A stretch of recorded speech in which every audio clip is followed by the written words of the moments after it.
Me voici, mon Dieu, me voici, tu n'as point d'associé, me voici, à toi vont les louanges, de toi viennent les faveurs, et à toi revient le souverain pouvoir, tu n'as point d'associé. Un groupement des millions qui affluent vers ce lieu saint, obéissant, humilié, qui évoque Dieu, qui demande également de se faire expier de leurs péchés, des millions qui sont venus avec une seule étoffe, avec un seul cœur et une seule nation, pour un seul Dieu, il n'y a pas de différence entre un noir et un blanc, entre un riche et un pauvre, entre un petit et un grand, entre un roi et un normal, il n'y a pas de différence entre un arabe et d'autres.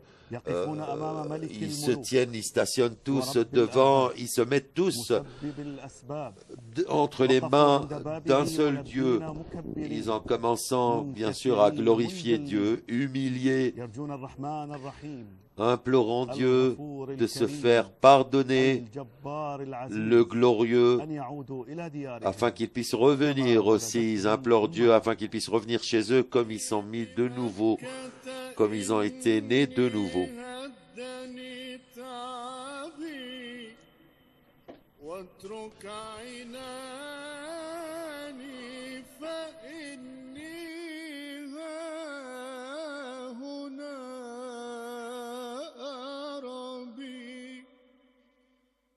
ودع فؤادي يمرح في مرابعها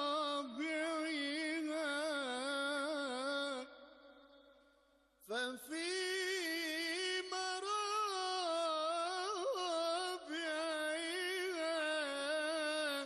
يغدو الفؤاد صبي كم هزني الشوق يا خير الديار وكم آنيت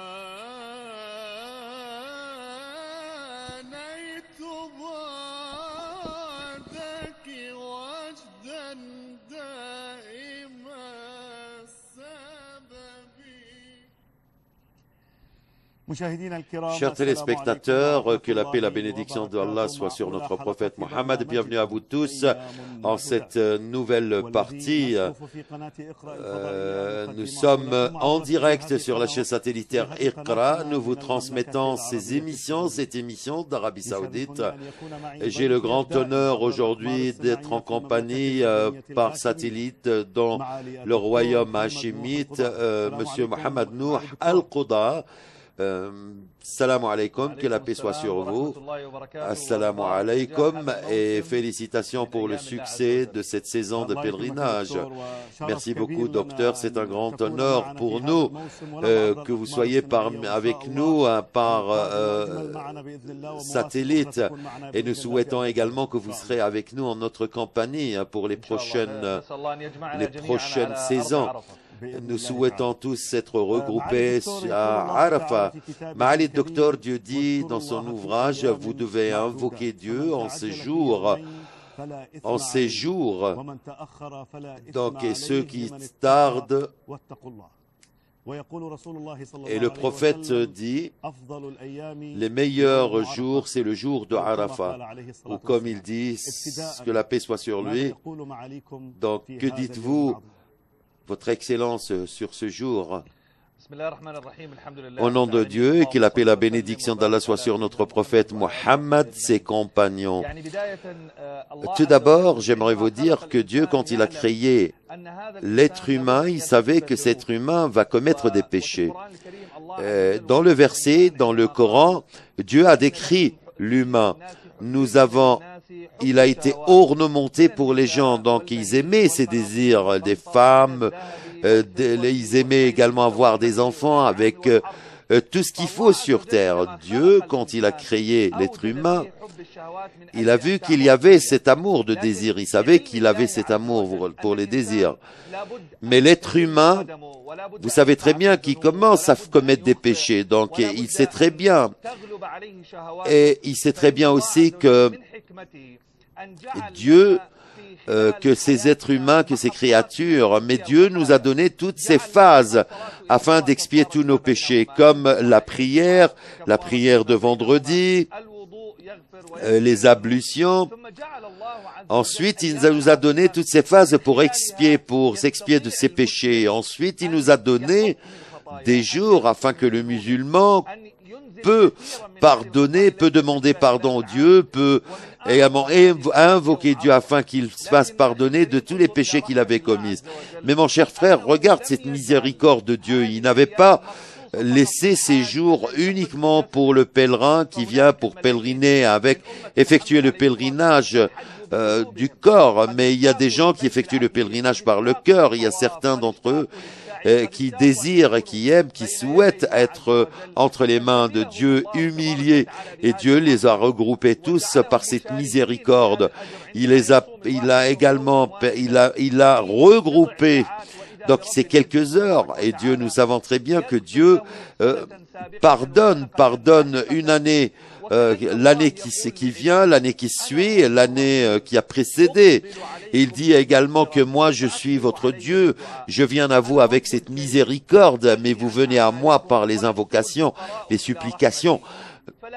Donc, nous devons savoir que le pauvre qui va venir au riche pour lui dire que Dieu, que mes péchés sont beaucoup, et il y avait beaucoup de péchés que j'ai commis dans mon passé. Vous êtes le miséricordieux, le très miséricordieux, le tout miséricordieux. Et moi, je réclame, je demande, je mendie cette miséricorde afin que tu me pardonnes, afin que mes péchés soient expiés. Donc, nous savons que ces jours qui sont des jours comptés, c'est quelque chose qui permet aux musulmans de se rafraîchir, de se rapprocher de Dieu. Et vous voyez que tous ces groupements qui sont venus, qui ont laissé derrière eux tout ce qu'il faut, qui ont laissé tous ces désirs, vous voyez qu'ils sont tous là présents, les pèlerins, tous ceux qui viennent pour se mettre entre les mains de Dieu. Vous ne savez pas et vous ne connaissez personne, vous ne connaissez pas le riche du pauvre, vous ne connaissez pas celui qui a un bon statut par rapport à l'autre, car ils sont tous entre les mains de Dieu comme ils ont été créés. C'est comme ça qu'il les regarde et c'est comme ça qu'il va les envoyer le jour du jugement. Il va rien voir, il va voir uniquement les cœurs. Donc nous devons également remédier, nous devons également guérir, nous devons faire voir ce cœur. Le prophète dit, il n'y a pas de jour où les bons actes sont les plus mérités par Dieu. Il veut dire, ce sont les 10 jours. Ils disent, et prophète, qu'est-ce qu'il en est de la guerre sacrée? Il a dit, il y a cet homme qui est sorti, qui a laissé derrière lui et qui n'est revenu à rien. Comment nous lisons ce hadith? Comment nous lisons ces paroles de notre prophète Mohammed? Comme il a comparé, il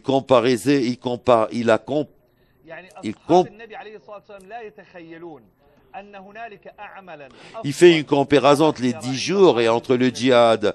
Il n'y a pas de mieux chez Dieu que le djihad.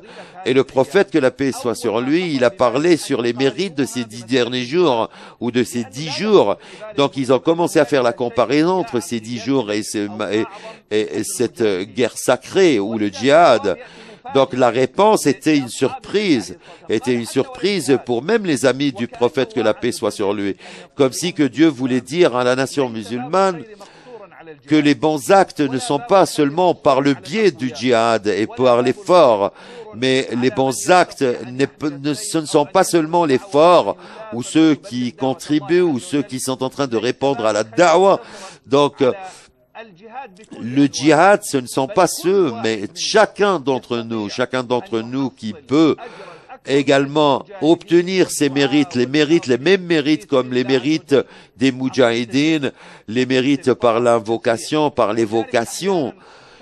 Des fois, les musulmans, quand ils comprennent ce hadith, des fois ils le comprennent d'un autre sens.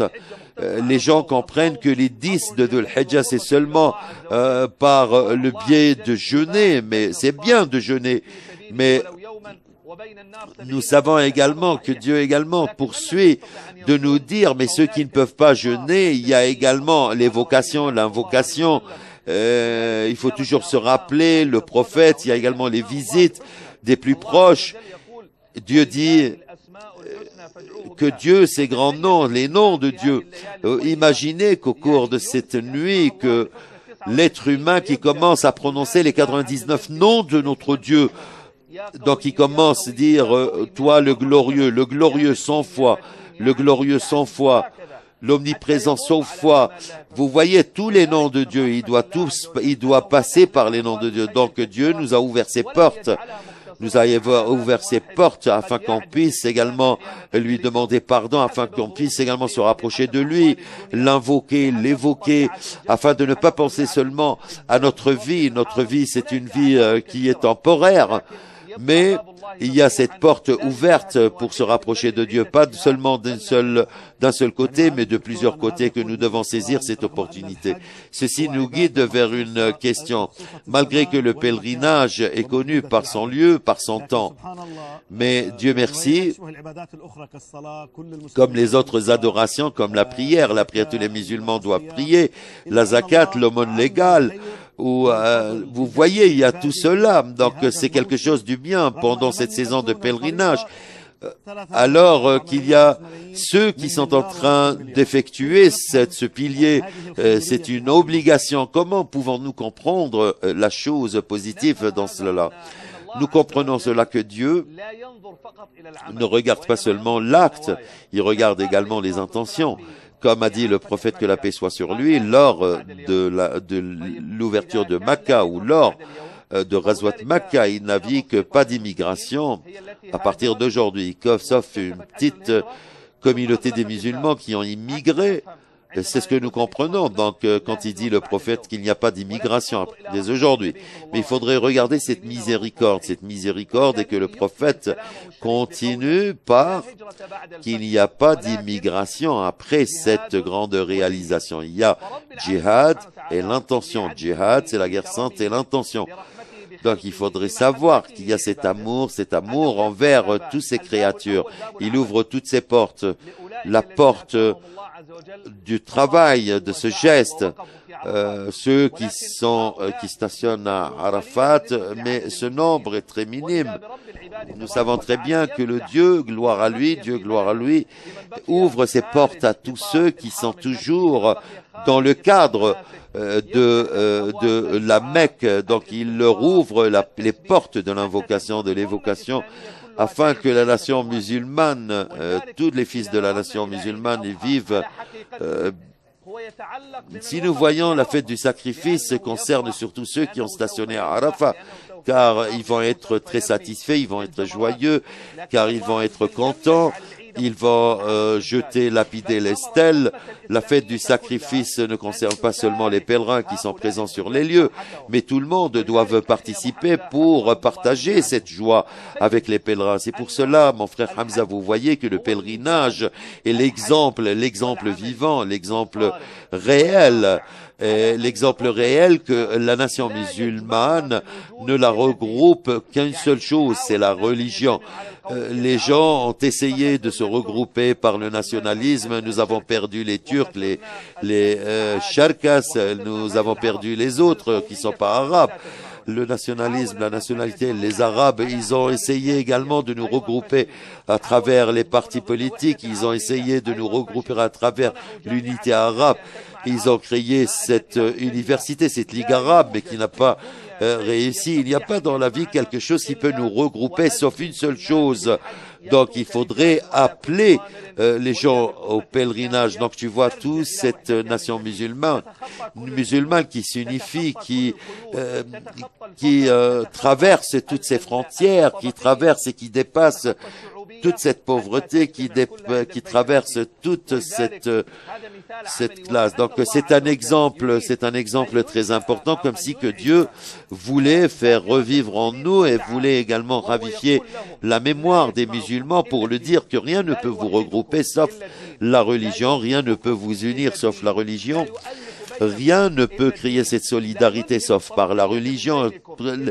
Donc, ici, nous voyons que toutes les tentatives que les guides, que les nations arabes, que toutes ces nations, pour regrouper cette nation sur un seul objectif qui est Dieu, l'objectif qui est Dieu. Donc il nous regroupe tous avec Dieu.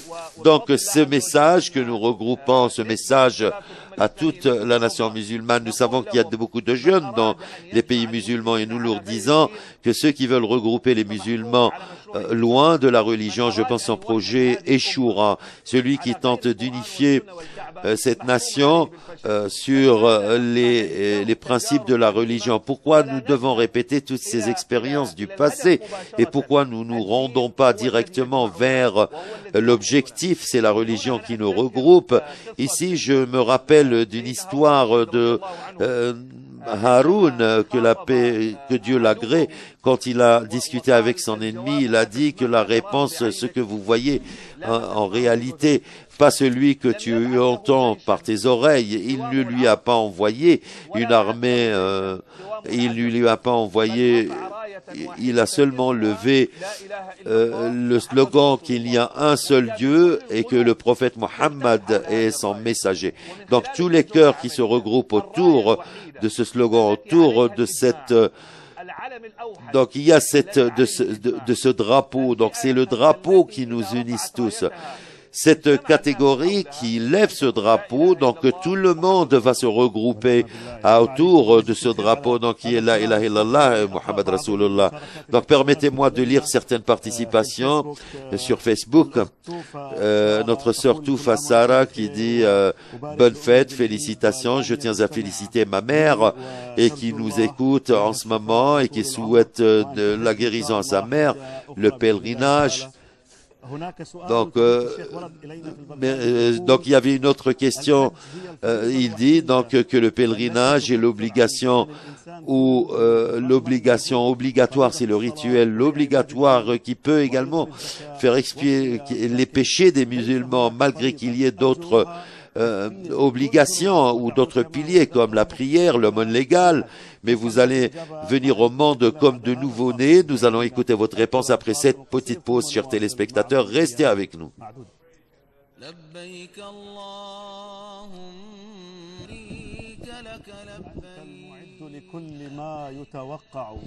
Donc nous devons nous préparer à tout ce qui est attendu, donc nous devons répondre également à cet appel.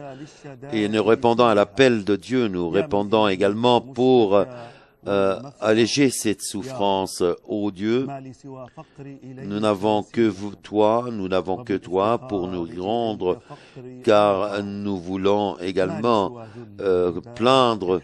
Donc il n'y a rien à faire sauf de t'invoquer. Et je pense que je ne trouverai aucune porte pour taper ou c'était le seul qui va répondre à mes invocations et vous êtes toujours auprès de tous les pauvres et nous sommes entre tes mains. C'est une grande mérite pour nous d'être parmi vous. Donc c'était l'imam Shafi'i.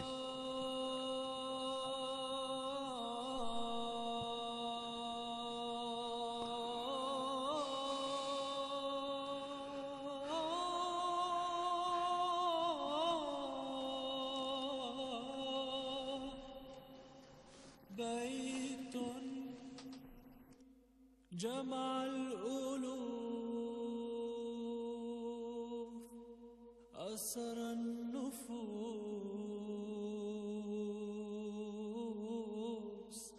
هو بيت الله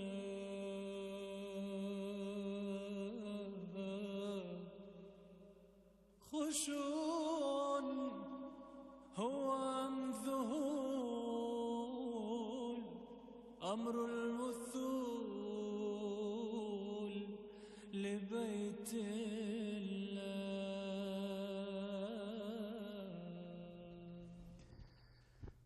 نجدد لكم التحية مشاهدينا الكرام ومعنا عبر الأقمار الصناعية. Nous renouvelons nos salutations, chers téléspectateurs. Nous sommes toujours en compagnie de Dr Nouh Al-Qda, son Excellence Nouh Al-Qda, qui est en direct avec nous. Donc, Votre Excellence, Je tiens à vous rappeler, donc, il y avait une question de la part d'un des téléspectateurs qui a dit pourquoi l'obligation du pèlerinage qui permet à l'être humain de revenir au monde comme s'il était un nouveau-né. La difficulté qui se trouve pendant le pèlerinage, qui est en forme avec cette récompense. Donc il y a cette récompense pour une journée difficile. Même les femmes, quand elles ont posé la question aux femmes, ils lui ont dit, est-ce que nous devons aller à la guerre sainte, au djihad? Donc vous voyez, donc il y a cette difficulté. Il leur a dit donc que c'est le pèlerinage et la umrah. Quand il y avait un des compagnons qui est venu voir notre prophète, il lui a dit que j'ai effectué le pèlerinage et je portais ma mère.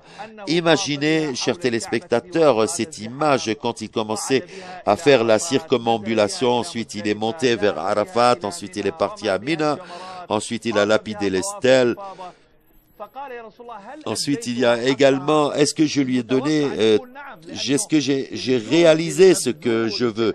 Il lui dit, bien sûr, car l'effort qui est fourni pendant le pèlerinage est un grand effort avec cette énergie, marcher, et comment tu peux supporter. Donc, personne ne connaît cela sauf qu'ils l'ont goûté.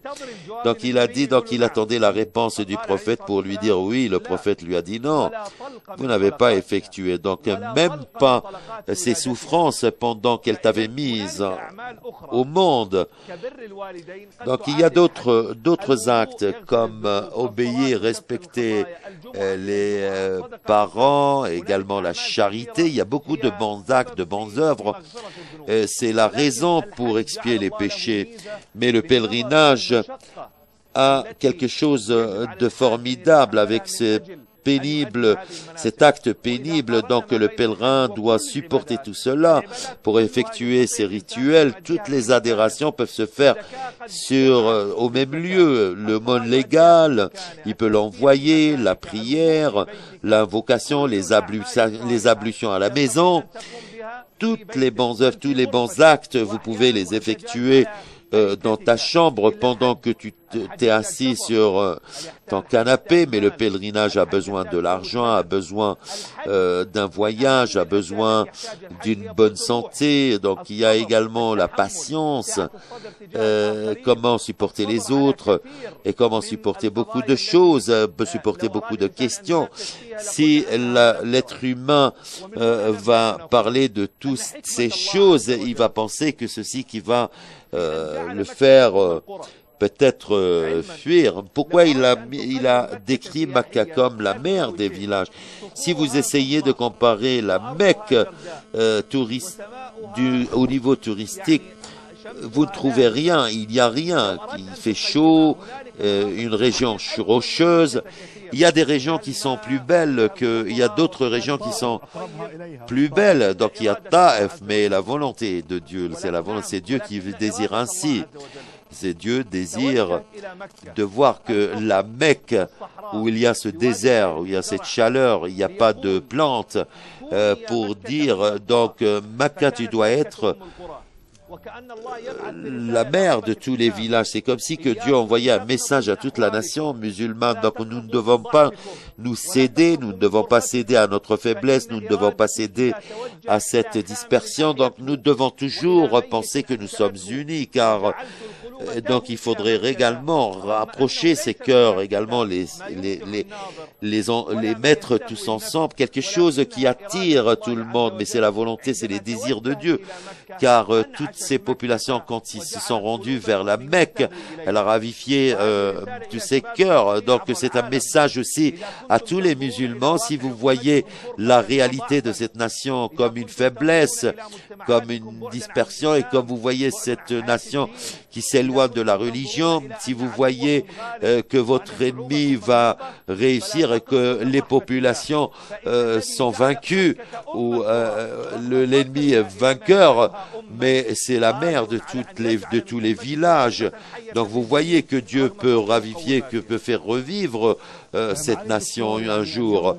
Votre Excellence, aujourd'hui c'était le jour de Arafat, c'est le jour béni, et c'est l'une des journées glorieuse. Comment voyez-vous ce jour et ce jour? C'est ce jour qui démontre que c'est là où Dieu montre sa grande capacité, si quelqu'un de nous se met à la maison et deux de ses enfants qui commencent à parler de lui, donc il lui dit tais-toi, je veux écouter ton frère. Mais quand nous sommes dans une session et deux hommes qui commencent à parler, tu ne peux pas te concentrer sur les deux, ils sont deux. Mais regardez Dieu, gloire à lui, qui essaye de comprendre, il comprend toute cette nation, chacun sa langue, mais il comprend tout, il écoute tout, car il y a tous ces sentiments qui sont différents, et malgré cela, il les écoute, il les voit, il les regarde, il est miséricordieux à eux. C'est quelque chose, c'est un miracle, c'est l'un des miracles. Ce sont des musulmans. Nous voulons, par le biais de ce pèlerinage, qu'il soit un moyen d'information pour le transmettre aux non-musulmans. Ce pèlerinage où il y a des millions, est-ce qu'il y avait eu des actes de vol? Rien. Viol? Rien. Rien. Vous voyez cette miséricorde, cet rapprochement des différentes cultures, des différentes couleurs, des différentes langues, une éducation différente, un environnement différent, mais ils sont tous regroupés par l'islam, ils sont regroupés, ils sont solidaires, et vous voyez tous ces millions qui se trouvent aujourd'hui à Arafat, ensuite ils déferlent vers Muzdalifa de Arafat. Muzdalifa est une rive où nous trouvons la miséricorde qui les a éduqués, où sont les stages de formation qu'ils ont obtenus auparavant avant de venir à la Mecque, avant de venir à Arafat, à Muzdalifa, pour leur dire c'est ce qu'il faut, c'est ce qu'il ne faut pas, ils n'ont rien pris. Mais l'islam, vraiment, il a préservé ses cœurs, il s'est infiltré dans le cœur. Il a également leur a donné ses initiatives. Nous voyons qu'il y a un grand qui respecte son frère et le fort qui aide le faible, le fort qui aide le faible et le riche qui aide le pauvre. Vous voyez, le pèlerinage, c'est les éthiques, c'est cette éducation, le déferlement de Arafat en cette fluidité, en cette organisation avec cet amour, c'est une réalité dans l'islam. C'est une invitation à tous les musulmans. Ce que vous voyez à Arafat et ce que vous voyez de l'éducation et de ces éthiques chez les pèlerins, dans plusieurs pays arabes, quand il y a une bousculade, quand il y a un encombrement, vous voyez qu'il y a un grand encombrement. Il y a des klaxons, les gens qui commencent à crier, mais regardez les pèlerins comme ils sont très solidaires à eux, comme ils expriment cette fraternité, des sentiments d'amour. Il y a cette personnalité de l'islam, il y a cette tolérance, il y a cette coopération, il y a également ce soutien, il y a également ce sentiment. Moi, grâce à Dieu, j'ai effectué le pèlerinage plusieurs fois et j'ai vu comment certains sortent de leur argent pour donner à celui et à l'autre, à celui-là ou à l'autre, comment ils partagent la nourriture en toute prospérité, en toute tranquillité. C'est la vérité de l'islam. Monsieur, votre Excellence, demain c'est le premier jour de la fête du sacrifice. Quels sont les sunan que le prophète qui nous a demandé de faire, même loin de ses pèlerins, à part ces jours de l'ensoleillement? Le jour de l'Aïd, c'est le jour, donc c'est le premier acte le prophète nous a ordonné, c'est de se laver. C'est ensuite nous sortir à la mosquée pour participer à la prière avec ce groupe en congrégation. Donc c'est une prière en congrégation. Il a ordonné tout le monde de sortir, même les femmes, ils peuvent partir pour écouter par exemple la prière du vendredi ou le discours du vendredi sans faire la prière. Mais ce que je veux rappeler nos frères musulmans, la nature de cette vie, il y a certainement ces querelles, entre les frères, entre les voisins, entre les partenaires, c'est la nature, c'est cette vie. Mais il y a la fête de rupture du jeûne et la fête du sacrifice afin de dépasser ces querelles, afin de se réconcilier, afin de créer ce sentiment de solidarité. Comment être toujours avec nos proches. L'être humain doit rendre visite à ses tantes, rendre visite à ses oncles. Vous voyez, nous devons leur montrer cette éducation, nous devons leur montrer quelque chose qui est de très positif dans cette éducation. Je tiens à vous rappeler ici ce qui a été rapporté par notre prophète, que la paix soit sur lui, le meilleur celui qui commence par As-Salam. Donc il y a vous voyez, cette fierté, c'est ceux qui sont prétentieux, et si Satan se mêle, donc c'est pour cela que nous voyons cette haine. Alors il y a ce témoin, c'est quelque chose qui certifie que nous devons toujours préserver, que cette médaille, cet honneur que notre prophète, que la paix soit sur lui, nous a directement recommandé de faire. Ici, j'aimerais parler quelque chose sur Al-Hassan et sa mère qui était Fatima Zahra, que Dieu l'agrée. Il y avait une querelle entre lui avec son frère Mohammed ibn al-Hafifiyya. Son frère est d'une autre mère qui n'est pas celui de Fatima Zahra. Notre Ali s'est marié avec une femme de Bani Hanifa. Il y avait un fils qui s'appelait Mohammed. Il y avait cette querelle entre Al-Hassan et son frère Mohammed. Mais ce jour-là, donc Mohammed qui avait raison par rapport à Al-Hassan.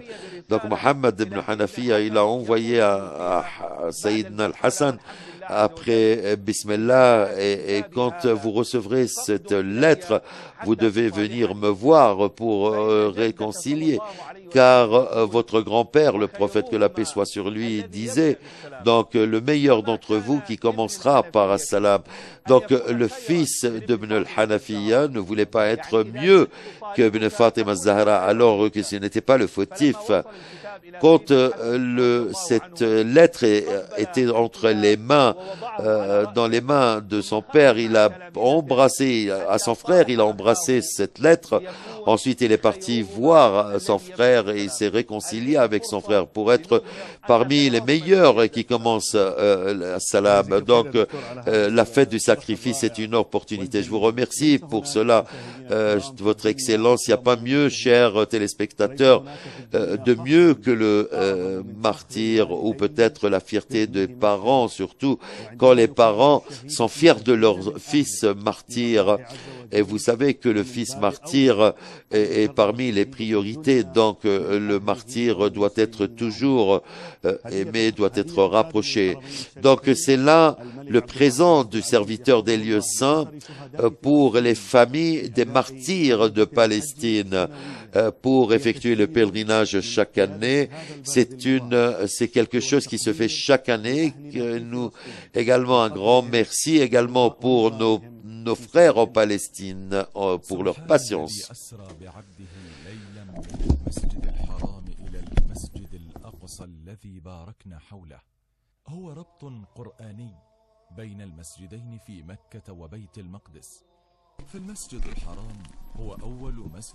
C'est la première mosquée qui a été posée sur terre et c'est la direction des musulmans jusqu'au jour du jugement dernier. Tandis que la mosquée Al-Aqsa, c'est la deuxième mosquée qui a été mise sur terre et c'est la première direction des musulmans et c'est la mosquée vers laquelle se dirigent les musulmans comme la mosquée sainte. En ce qui concerne les musulmans, nos cœurs sont accrochés aussi bien à Jérusalem qu'à la Mecque. C'est pour cela que nous invoquons Allah et espérons que notre invocation soit exaucée pour qu'il ne nous prive pas de voir la mosquée sacrée à la Mecque. Vraiment, je souhaite vraiment de tout cœur de pouvoir visiter la mosquée sacrée un jour. L'agression israélienne a resserré l'étau autour des Palestiniens et a rendu leur vie économique très difficile, les empêchant de pouvoir économiser afin de pouvoir visiter les lieux saints.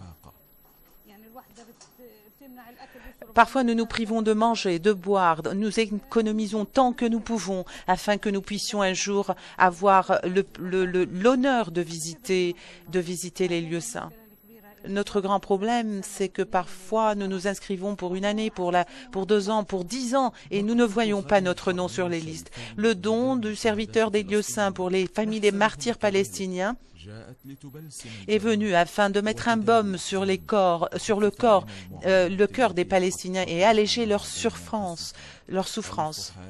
1000 pèlerins, femmes et hommes, des familles de martyrs qui ont bénéficié du don des serviteurs des lieux saints dont les Palestiniens sont habitués depuis plusieurs années. Il y a un respect accordé aux pèlerins palestiniens de la part des autorités saoudiennes et c'est certainement un reflet du souci des autorités saoudiennes pour prendre en charge les Palestiniens. Et c'est vraiment le symbole de la solidarité qui existe entre les deux peuples, que ce soit le peuple palestinien en Cisjordanie ou à Gaza. Le serviteur des lieux saints, que Dieu le bénisse, a pris à sa charge les pèlerins palestiniens, les a logés,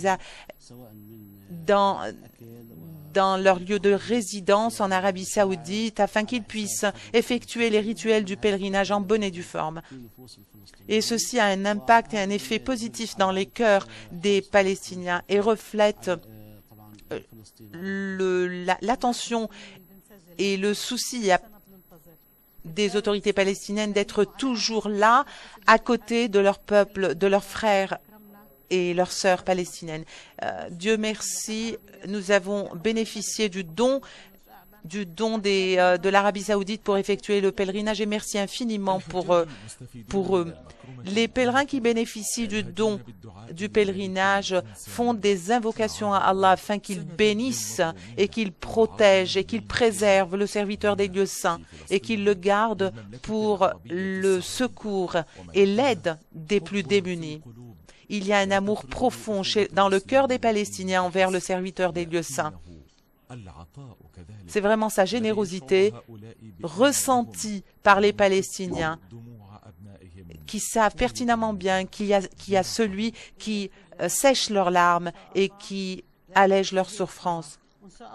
Ce pèlerinage, je le dédie à mon fils Salah et je prie pour qu'Allah accorde le paradis à tous nos martyrs. Nous allons bien sûr multiplier les invocations pour qu'Allah, gloire à lui, bénisse le serviteur des lieux saints. Le serviteur est le roi des cœurs avec une main blanche qui est tendue pour les pèlerins palestiniens. C'est un message humanitaire noble qui regorge de générosité et une solidarité entre la mosquée Al-Aqsa et la mosquée sacrée à la Mecque.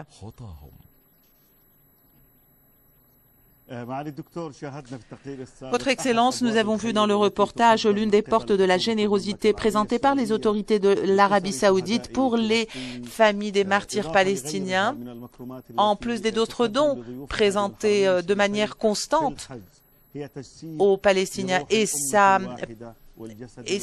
montre également la solidarité entre les deux peuples. Et c'est l'une des portes de la bienséance et de la bonté. Nous allons prendre une pause, suite à laquelle nous reviendrons pour poursuivre cette émission.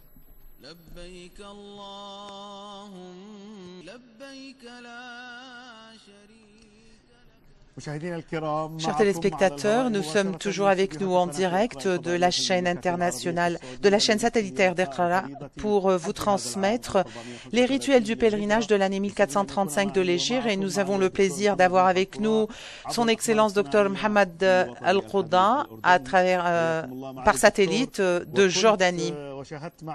Vous avez vu avec nous ce reportage que nous avons diffusé concernant le don offert par le serviteur des lieux saints, que Dieu le bénisse, pour les familles de martyrs palestiniens. Comment est-ce que vous voyez cette notion de consécration de la solidarité entre ces deux peuples?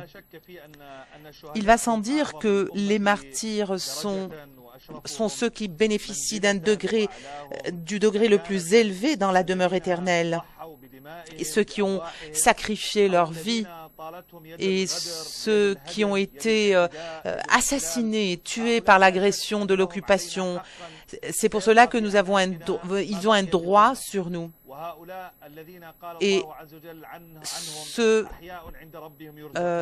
qui resteront éternels aux yeux d'Allah. Et lorsque le don du serviteur des lieux saints, le roi Abdallah bin Abdelaziz, vient afin d'accueillir 1 millier de pèlerins, femmes et hommes de nos frères en Palestine, ceci vraiment montre et illustre la solidarité, la fusion entre les deux peuples. Les familles des martyrs aujourd'hui voient qu'il y a quelqu'un qui est là pour les aider, qui est là à leur côté. Et vraiment, nous sommes agréablement honorés de voir qu'il y a des personnes qui allègent leur souffrance, qui sont là pour alléger leur détresse également. C'est pour cela que nous souhaitons et nous implorons Allah pour qu'il le bénisse, pour qu'il le protège, et qu'il aide également ces pèlerins dans l'accomplissement de leur rituel cette année. Et qu'Allah bénisse et protège le serviteur des lieux saints, et nous espérons que ces actes puissent se poursuivre et s'inscrire dans la durabilité afin de venir en aide à nos frères et sœurs palestiniens.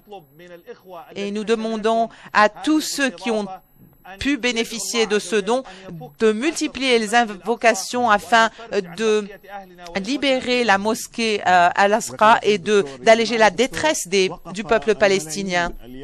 Aujourd'hui, des milliers de personnes se sont tenues debout sur le mont Arafat sans distinction aucune entre riches et pauvres. Donc la sagesse derrière cette station, c'est peut-être que les gens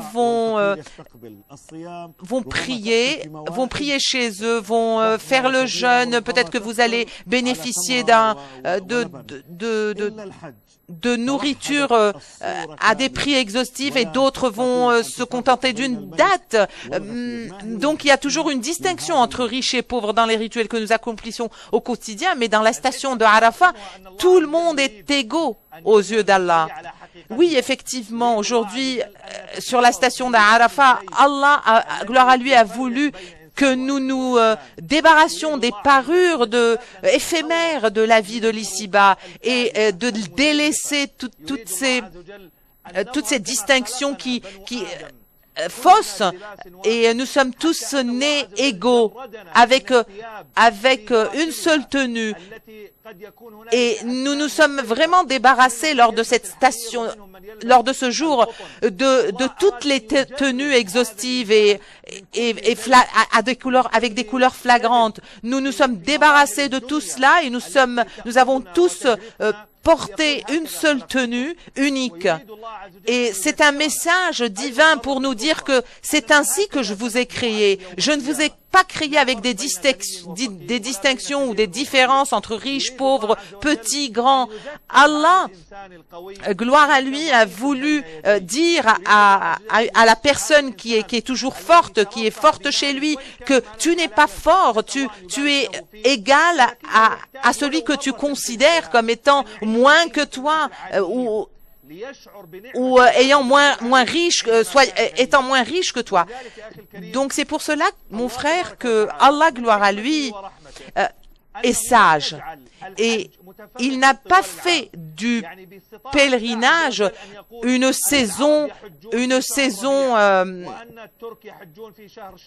où les Turcs, par exemple, vont effectuer le pèlerinage pendant Shawwal, et les Arabes vont le faire dans une autre saison. Il aurait pu le faire comme le petit pèlerinage, mais Allah a voulu que tous les peuples se réunissent de partout dans le monde afin de révéler, de divulguer la réalité au grand jour et de réaliser les paroles divines d'Allah. Nous avons fait de vous des peuples et des tribus afin que vous vous entreconnaissiez sans aversion aucune, sans médisance, sans perversité, sans calomnie. Et tout cela se reflète lors de la saison du pèlerinage. Comment est-ce que j'en connais plus sur autrui? Eh bien, en reflétant mes bonnes éthiques, en reflétant mon bon comportement, mes bons actes.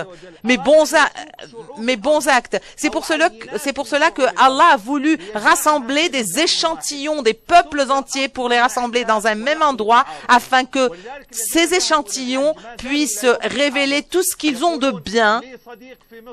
Par exemple, aujourd'hui, lorsqu'on retourne chez nous après la saison du pèlerinage, nous allons nous souvenir que nous avons des amis, nous avons connu des gens que nous ne connaissions jamais, ni d'Adam ni d'Ève, dans cet endroit. Un ami du Yémen, un ami de Syrie, un ami de Palestine. Et Allah aurait pu faire du pèlerinage une période de 10 jours avec des stations, avec quelques jours dans chaque station. Mais non, il l'a fait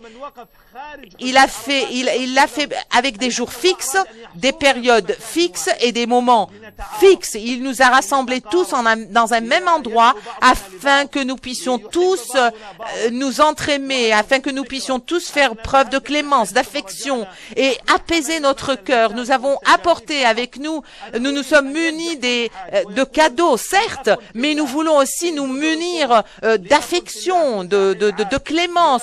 Je voudrais retourner chez moi en disant à mes proches que j'ai un ami dans les îles Seychelles, j'ai un ami en Indonésie, j'ai un ami en Malaisie.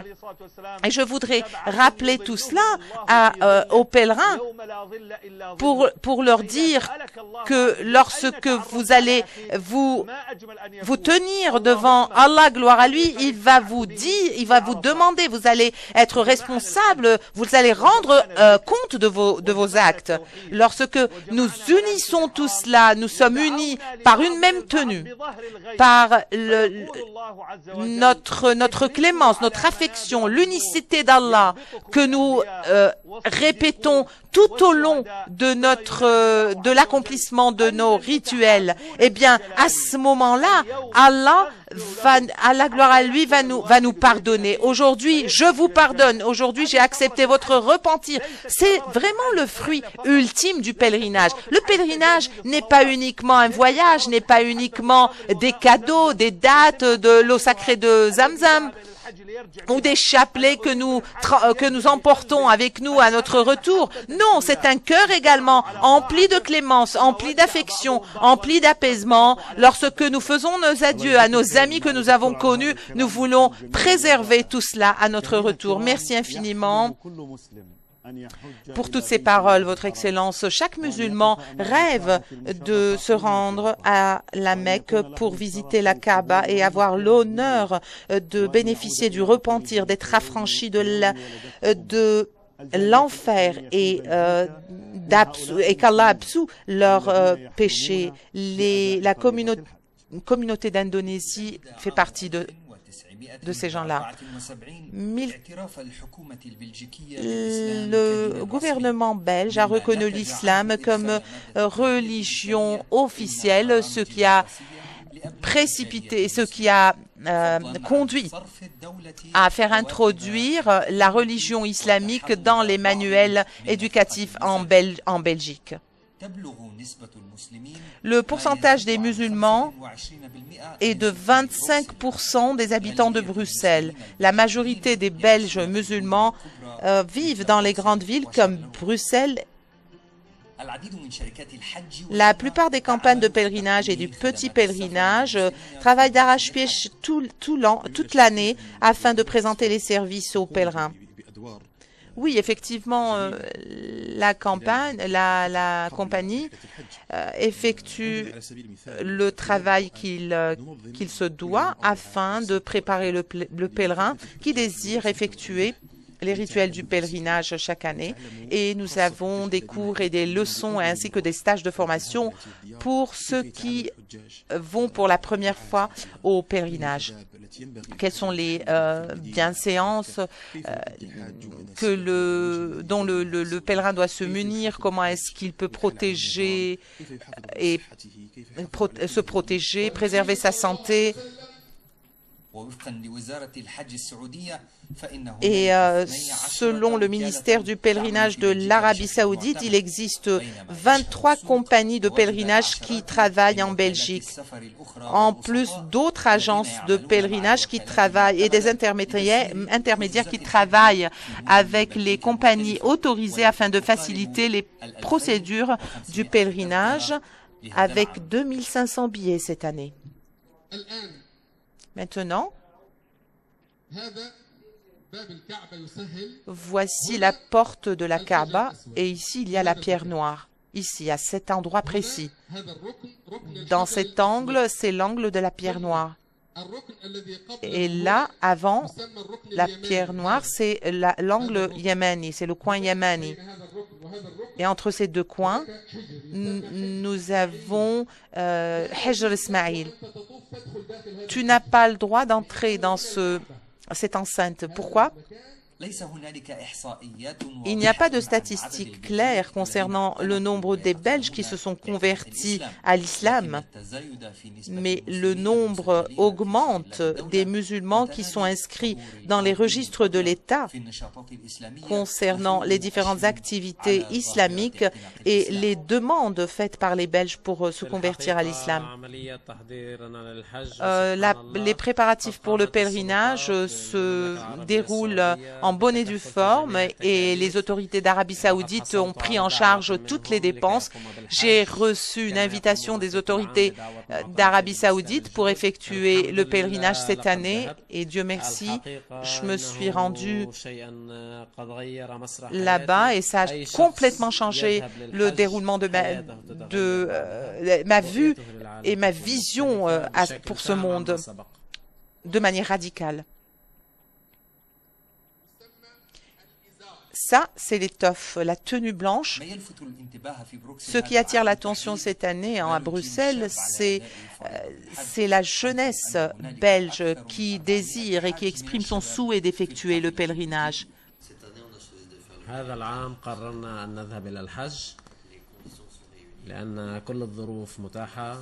نحن بصحة جيدة عندنا الإمكانية ولهذا اخترنا أن لا نؤجل فريضة الحج بغض النظر عن صغرنا في السن.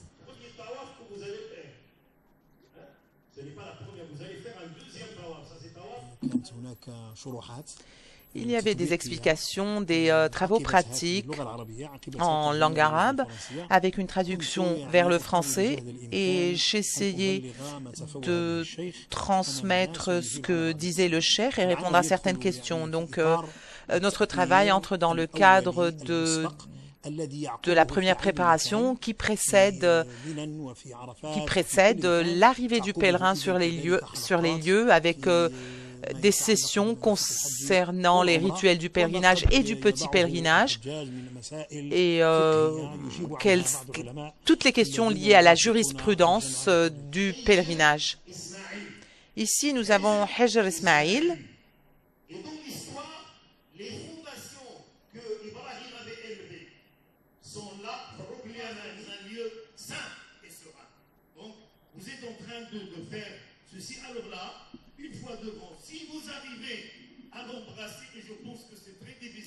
C'est vraiment impossible de le faire. لبيك اللهم لبيك لبيك اللهم لبيك. Votre Excellence, nous allons prendre une courte pause. Ensuite, nous allons poursuivre l'émission avec vous. Donc, chers téléspectateurs, les jours fixes après la pause. لبيك اللهم لبيك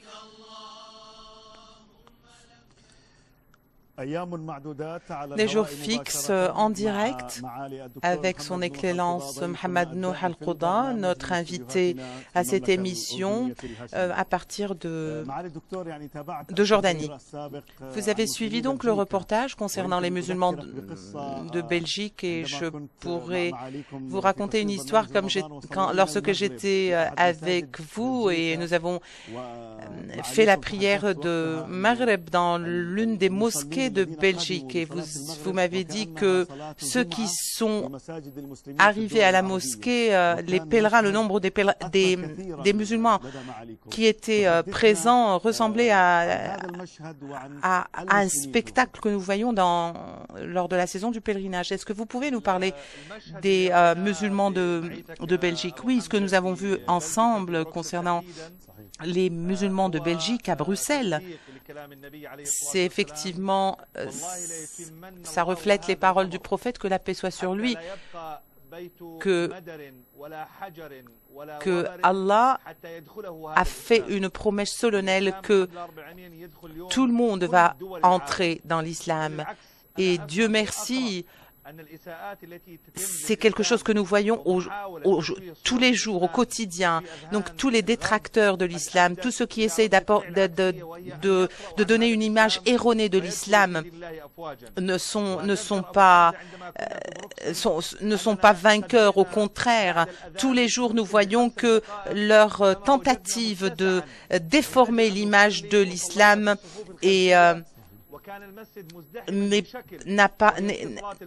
n'obtient pas ne réalise pas ses objectifs. Aujourd'hui, nous avons vu à quel point il y a l'arrivée des musulmans dans les mosquées pour la mosquée d'El Maghreb ressemble vraiment à un jour de vendredi, et c'est vraiment une concrétisation des paroles du prophète, que la paix soit sur lui. Les détracteurs de l'islam ont reconnu qu'ils n'avaient aucun pouvoir sur cette religion, parce que cette religion est protégée par Allah, gloire à lui. Et donc c'est pour cela que la personne n'a pas de pouvoir, ni les idéologies erronées. Nul ne peut se tenir et aller à l'encontre des paroles d'Allah et de la promesse d'Allah. À Vancouver, par exemple, au Canada, l'islam est arrivé jusque là-bas. Les mosquées sont construites. Les jeunes embrassent l'islam et se convertissent vers l'islam. Et je demande et j'exhorte les chers téléspectateurs qui nous suivent à suivre cette saison que nous diffusons tous les jours. 60 à 70% des pèlerins qui viennent de l'extérieur, avec ce mélange formidable de ces musulmans. C'est une religion de jeunes. Et le prophète, que la paix soit sur lui, a dit que j'ai été vainqueur grâce aux jeunes. Ne parle pas de l'ère de Makka ou de Médine, mais c'est des prévisions et des anticipations que le prophète, que la paix soit sur lui, a fait. Et donc tous les détracteurs de l'islam ont besoin de connaître, de savoir tout cela, que rien ni personne ne pourra voler cette religion et ne pourra déformer cette religion. L'islam est protégé par Allah, gloire à lui. Les jeunes aujourd'hui partout dans le monde ont un désir et un souhait de lire sur l'islam, d'en connaître davantage sur l'islam, qu'ils soient les musulmans ou non musulmans. Et donc c'est vraiment une prévision faite par le prophète et qui est en train de se concrétiser. Est-ce qu'il y a un message pour les musulmans d'Europe ou d'Amérique, pour la communauté musulmane là-bas, lorsqu'ils se dirigent pour effectuer le pèlerinage? Quelqu'un peut leur poser la question de savoir pourquoi toute cette bousculade, pourquoi toute cette foule, pourquoi est-ce que vous créez des difficultés, des problèmes? Quel est le message quelle est la réponse qu'on peut apporter à ces gens-là? Je saisis cette occasion justement afin de transmettre deux messages aux musulmans qui résident dans les pays non musulmans. Le premier message, c'est: ne transmettez pas les conflits et les disputes de vos pays pour les nouvelles communautés dans lesquelles vous vivez.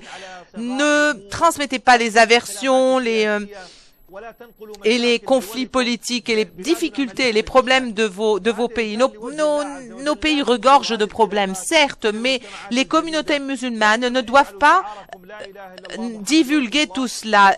Essayez de garder le slogan est l'emblème de votre religion. Il n'y a de Dieu qu'Allah et Mohammed est son prophète. Il y a 3 choses qui ne risquent pas d'échouer. Les savants musulmans et la famille du prophète, gloire, que Dieu paix et bénédiction d'Allah soit sur lui, et aussi les habitants des lieux saints. Donc c'est pour cela que nous ne devons pas divulguer les défauts ou les difficultés que nous avons dans nos pays. Cela risque de faire repousser les gens de la religion. Pourquoi? Parce que nous ne sommes pas infaillibles. Nous avons des problèmes, nous ne sommes pas des anges. Nous avons des problèmes, nous avons des défauts, nous tombons dans l'erreur, mais c'est pour cela que nous devons garder tout cela entre nous. Nous ne devons pas divulguer tout ça aux étrangers. Nous essayons de corriger, de rectifier tous nos défauts, certes, mais sans pour autant essayer de les divulguer à l'extérieur. Donc mon message à tous les musulmans qui résident dans des pays non musulmans, lorsqu'ils se rendent dans leur pays, d'essayer de transmettre une bonne image, d'essayer de dire aux autres qu'il n'y a pas de différence ni de distinction entre le blanc et le noir, entre le riche et le pauvre. Essayez de transmettre une image positive que nous avons vue à la Mecque, à Médine et sur les lieux saints. Transmettez cette image-là. Essayez de vous comporter et d'être fiers de l'union de cette nation. Révélez les aspects forts de cette nation et non pas les aspects faibles. Et essayez également de dire que la nation musulmane est une nation qui génère des générations qui vont toujours porter le flambeau de l'islam. Donc le musulman doit se sentir fier que Allah, gloire à lui a accordé l'honneur d'effectuer le pèlerinage, et donc il doit porter ce message dans la communauté au sein de laquelle il vit. Oui, entre parenthèses, vous aussi, Abu Hamza, vous nous inspirez, vraiment, je lis dans vos yeux beaucoup de choses. Oui, que Dieu vous bénisse. Effectivement, merci infiniment pour ce compliment. Je ne sais pas comment vous répondre. Votre Excellence, nous avons eu une rencontre avec vous, une rencontre précédente, et vous avez laissé un message pour ceux qui ont effectué le pèlerinage une fois et qui désirent le faire une deuxième fois, de donner l'occasion à d'autres qui n'ont pas pu effectuer le pèlerinage de le faire, et consacrer une partie de son argent pour ceux qui vraiment n'ont pas les moyens d'effectuer le pèlerinage et qui désirent le faire. Donc aujourd'hui, les autorités saoudiennes sont en train d'essayer de compléter ces travaux d'extension de l'enceinte des lieux saints et de compléter la construction des autres sites du pèlerinage. Quel est le rôle des institutions religieuses dans ce domaine, dans cette campagne de sensibilisation Oui, effectivement, cette question s'articule sur 2 axes. Il y a les autorités saoudiennes qui sont en train d'effectuer l'extension de l'enceinte, ce qui a créé un certain encombrement à l'intérieur de l'enceinte. Et en même temps, nos pays musulmans font face à la pauvreté, à la famine, et beaucoup de pays musulmans sont en dessous du seuil de la pauvreté. Donc, si une personne a effectué ce 5e pilier de l'islam, donc après avoir effectué le premier rituel obligatoire, le pilier de l'islam, l'un des piliers de l'islam,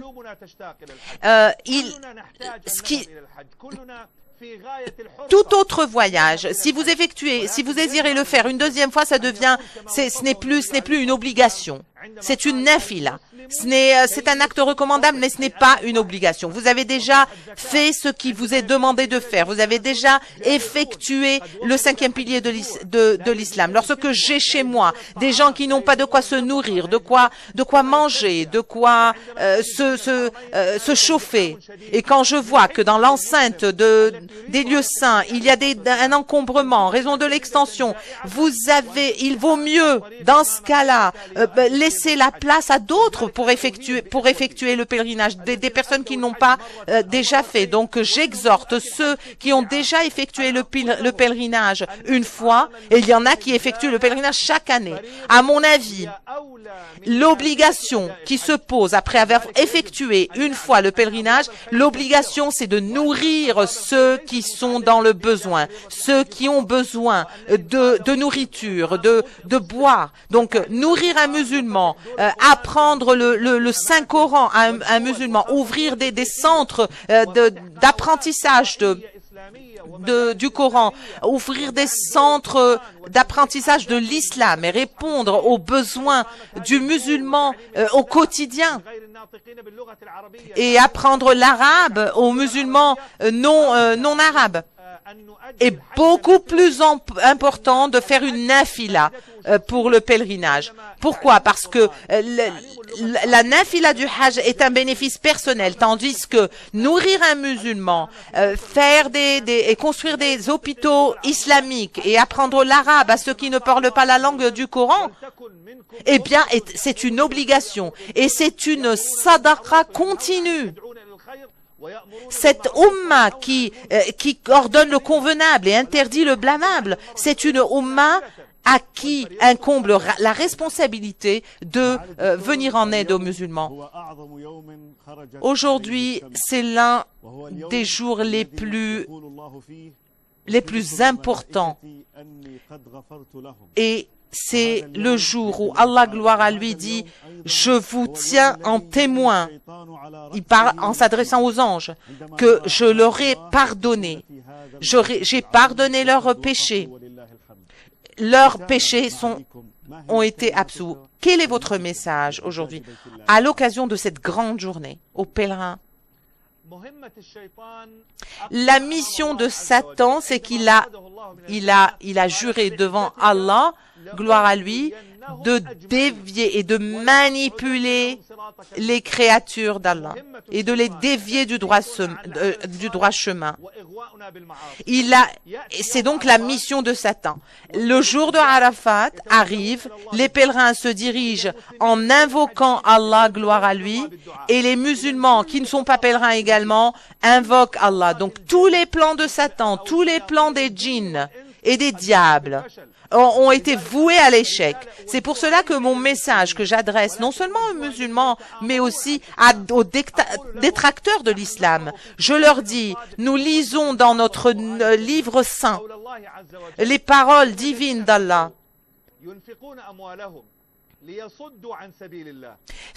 Les mécréants dépensent afin de nous dévier du droit chemin, mais ils sont voués à l'échec.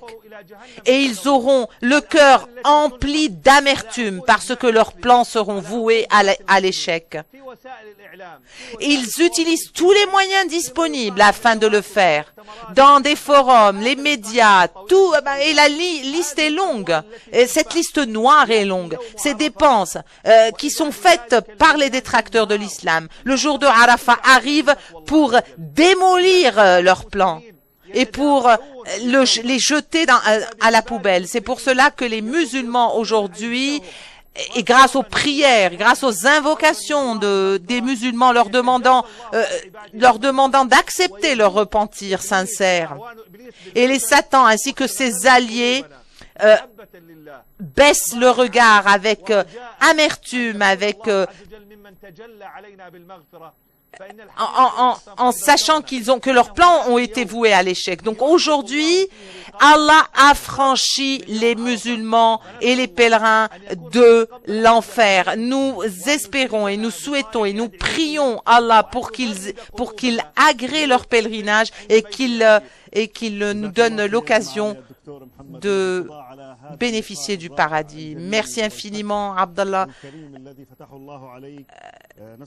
pour votre intervention et nous espérons qu'Allah vous récompense et aide la Oumma islamique. Merci infiniment, docteur, et nous espérons vous rencontrer demain à la même heure. Merci, docteur. Merci, que Dieu vous bénisse. Chers téléspectateurs, nous vivons aujourd'hui un jour grandiose, le jour de Arafat, et c'est le jour le plus important de toute l'année et du mois de Dhul Hijjah. Nous souhaitons qu'Allah nous affranchisse de l'enfer et absout nos péchés et accepte le repentir sincère des pèlerins et qu'il englobe de sa miséricorde et sa clémence tous les musulmans qui n'ont pas pu bénéficier du pèlerinage. L'émission les jours fixes, et merci au docteur Laqda pour sa présence. Nous vous retrouvons demain à la même heure. Paix et bénédiction d'Allah sur vous.